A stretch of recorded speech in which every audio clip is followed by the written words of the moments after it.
Welcome back to the SnackWalls podcast. I'm Mike Roberts, your host, and we're here to talk about increasing and maintaining diversity in tech beyond the perks. While companies think they can lure people in with unlimited PTO and dogs in the office, we're here to talk about how you keep them.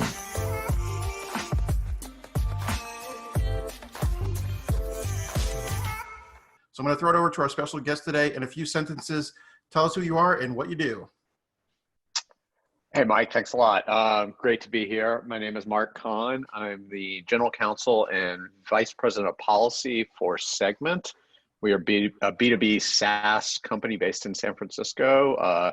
We help companies with a lot of customers' data that they've acquired directly from customers, so first-party data, get a better understanding of that data. So whether you interact with a given company through a website or a brick and mortar location or an iOS app, an Android app, however you interact with them, it's those companies will have a better understanding of you as a customer.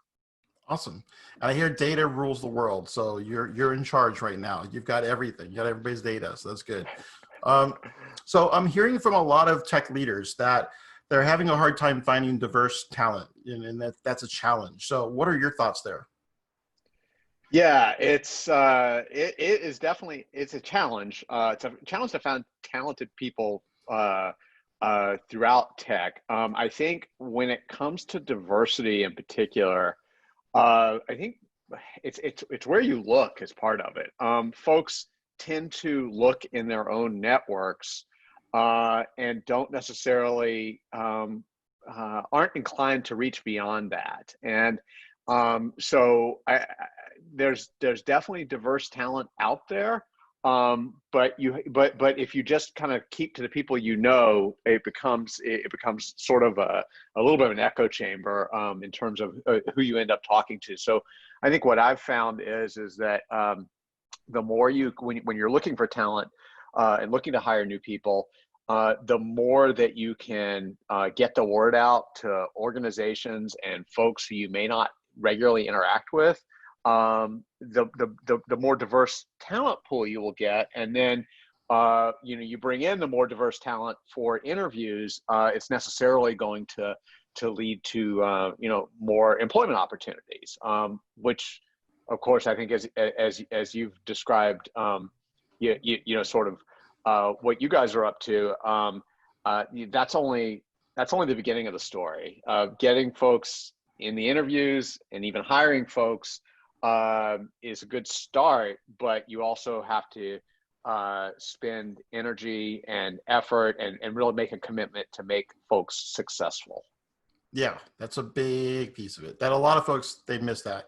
And I like the spin that you're putting on it from a company's perspective, because I think a lot of early career developers are thinking, how do I get on the radar of a company? And I always say it's networking. But in that networking piece, it's tough if you're outside. You're not in that same circle, right? So absolutely, yeah. It's networking is huge. I mean, I tell folks, because I interact mostly with folks interested in getting into the legal career or in-house lawyers at tech.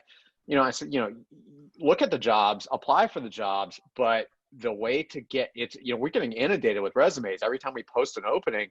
We get dozens, hundreds, whatever, a huge number of resumes, and even getting noticed is really hard. And so I tell people, like, the network is hugely important. You've got to apply for the job through the website, whatever. But if you have a connection or can somehow get connected to ideally the hiring manager or the recruiter, and at least ensure that your resume gets looked at. And that is a big part of it. Yeah, for sure. Got to be on the top of the pile. So let me ask you this. Do you think an apprenticeship pattern might work for tech roles? Absolutely. I will tell you, again, I'm going to speak from my experience on legal first, which is this summer, Segment's legal team is relatively small. We're about seven people. This summer, we've been able to bring on an intern by partnering with one of our law firms, our corporate counsel, at a law firm called Goodwin Proctor. And this is part of a consortium of tech companies called the Tech Diversity Collaborative. I'm getting Law and Tech Diversity Collaborative, which is a bunch of tech companies, small and large. I should get you the official name because I'm It's butchering a it. mouthful. It's all right. It's a mouthful. So. It got started by, I think, a couple of years ago by a friend of mine who I went to law school with, Michelle Fang, who's the general counsel at a ride sharing company called Turo, and a car sharing company, not ride sharing. And the idea was to get internships for diverse law students, and trying to get folks who weren't necessarily coming from the Harvards and Stanfords of the world, but also from some smaller schools or less known schools. Sure. And so we have an intern who just finished her first year at UC Irvine Law School, and has been spending the summer with us. It's not quite what we envisioned when we went down this road because of COVID. And so she's remote, not in the office with us. None of us are in the office.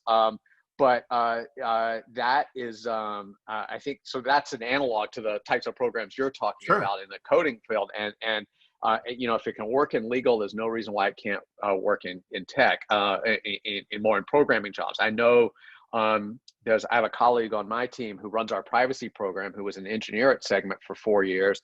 And she's comes from a diverse background. And she got into Segment by coming up through a programming boot camp. Had no experiences at all in programming, and ended up as a product support engineering coming out of a boot camp. And so very, very similar to the model that you're describing. Yeah, absolutely. And I love to hear that, the newer schools like Irvine, my assumption is UC Irvine's fairly new. It's not like a Georgetown or, Harvard or Stanford where, they got years and years of pumping out, really great attorneys. So that's awesome. The fact that, they're doing some innovative things even outside of the tech space. So what would you share? I know you touched on this a little bit, but what would you share about not only looking to increase diversity, but companies that are looking to retain diverse talent? What do you think that requires? It requires commitment from the top. It's not, I think that's one piece of it. And commitment takes different forms. You want the composition of leadership in the company matters. And you look at Segment's leadership team, it's not particularly diverse. We can do better there. We're trying to do better there, but it's a work in progress.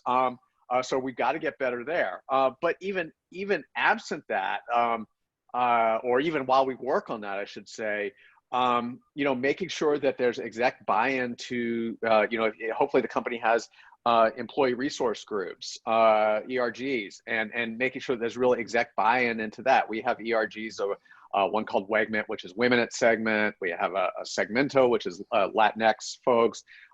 We have Afrolytics.js, which is Black segmenters. We have Query, which is LGBTQ focused ERG. So I think having those ERGs is important, but they also have to have a voice, and they have to have support and buy-in from the company. So, so our CEO is part of we also have a DEI task force, which our CEO is part of. So there's not like a silver bullet. There's got to be a demonstrated commitment throughout the organization that, hey, we want people at Segment, we want them from a diverse background, but we want them to be successful when they're here. And so like I said, there's not a silver bullet. Yeah, and it sounds like you guys are doing a lot of work at the entry level, and as long as you're promoting them from within, I'm sure you'll start to see that manifest at the higher levels of the organization as people have a chance to kind of grow and thrive alongside the organization. So you get there, no doubt. I hope so, but it's like it does takes commitment. Yeah, sure. You can't just sort of like throw something over the wall and say, okay, the seed's gonna germinate automatically. 100% agree. So who is someone like yourself that you might acknowledge as a leader and think that they might be a good guest on a podcast like this? Is anybody that you want to give a shout out to? How many can I list? I mentioned Michelle at Turo. She would be awesome. Cool. Another person in legal who is amazing is a guy named Chris Young, who is the general counsel at a another tech startup called Ironclad. They're in the sort of a contract management space. They're really hot right now. They're growing like crazy. There's a couple people at Segment more on the engineering side. So the woman that I mentioned on my team, our privacy program manager, Laden Nassarian, she is amazing. And there's a woman on our design team named Harim Manin, who has done some really cool stuff. Where she was doing some sort of her own like boot camp type stuff. It was more just like a intro coding classes, and she started offering them for free to diverse applicants, which I thought I found it really inspirational. That's how you get. That's how you get on that slippery slope. Next thing you know, you're running a code school. So you got to be careful there. So that's awesome. It sounds like you got some fantastic folks out there, and I'm looking forward to hopefully maybe connecting with some of them. So, where can we find out more information about your company? This is the time to do shameless promotion. If you guys got something kind of awesome that you guys are doing, you can make a little plug. Yeah, so we have our website. Sorry, I don't have a lot of super creative ideas there. That's right. Give them the websites. What's the website? Yeah, it's real simple, segment.com. We are still hiring. The company's about 550 people. We're like I said, headquartered in San Francisco, but we also have quote unquote offices in Denver and New York, as well as Vancouver, Dublin, London, and Sydney. I will tell you, when I came to Segment, I've worked at small companies, I've worked at big companies. I really wanted to go to a startup. I really wanted to go to a place with a product that I could believe in. But the most important thing was the people. And I do think it is an extraordinary organization of people who really care about each other. One of the things that makes Segment unique is we have sort of well-defined values. And when I hear startups talk about values, if they have values, they kind of sit on the bookshelf in the corner and nobody ever pays attention to them. And Segment has our values is something that we talk about a lot, and we aspire to really live them out. And they're around drive, making sure that we complete things that we take on. Focus, we choose very carefully what we focus on. Tribe, how we treat each other. And then karma, we try and treat our customers and our customers' customers the way they would expect to be treated. So we have big emphasis, like I said, on first party data, that like or as I say, data, but not in a creepy way. Nice. So it's a really strong, positive environment. I like it. It gives me the Gary Ridge vibe. Gary Ridge, the CEO of WD-40. He's very tribe and very value focused. And I think that's great. Organizations that are like that. So we got about the 60 seconds, so we can do a couple things. We can end early. You could share something about maybe what you're working on, or you could ask me a question. So what would you like to do? I would love just to know like how this all came about, because I think it's awesome. Oh yeah, absolutely. So I have been a software engineer by trade for, I'd say, the better half of my life. So I started coding when I was 31, but it took me about half of that time to realize I could do it as a job and not just a hobby, and that was awesome, because then I found out I actually get paid for this. So I got roped into the boot camp space about 4 years ago by a super nice guy, Jeff Winkler. Shout out to Jeff. And he convinced me to leave my cushy job as a senior engineer, eating the snacks off the snack wall and having a great time in the office, and go teach a bunch of scrappy junior engineers, how to get a foot in the door. And it eventually manifested its way into what we do now, which is apprenticeships, which I think is awesome, because we're really getting an opportunity to make it accessible, make it affordable, and allow people that traditionally would not be able to go, pay $20,000 and fly to San Francisco and go through a 3-month immersive program. It gives those people with talent, they have an aptitude, they can do this type of work, an opportunity to get in there and make the transition, which is so necessary, right? Just a lot of folks that outside of having another opportunity their way, this is a big one, right? They can go from really having jobs and being in retail and, fast food, and being in a career path where, they've got some upward mobility and they can help bring other people with them. Super exciting. So I think it checks a lot of boxes. It took a little bit of thought for us to kind of think differently about the model and not just how do we make money, but instead like how do we best serve our students and our customers. And then everything just lined up when we started looking at apprenticeship. And it was just like, duh, why isn't everybody doing this? Right? It works for plumbers and works for electricians. And so I feel like, you know, the future of work is online, it's data, it's writing software. So this just makes total sense. So we're hoping it catches fire and everyone's doing this in the next few years. And this is sort of the direction of education moving forward. So nice. Well, I love the mission. I love the mission. I love the passion. I love the implementation. The final word that I'll leave you with is that I share your passion for food. My wife is a pastry chef. We own a bakery in San Francisco. Oh, that's so dangerous. So, oh man. So when you come up here, we'll meet there, and she makes amazing biscuit sandwiches. Oh wow. With eggs, bacon, avocado. Yeah, they're awesome. So, yeah. Sorry. You had me at food. You didn't have to go put a bunch of jelly on the biscuit there. So that's awesome. Thanks again, Mark, for coming on the podcast, and thank you everybody for listening.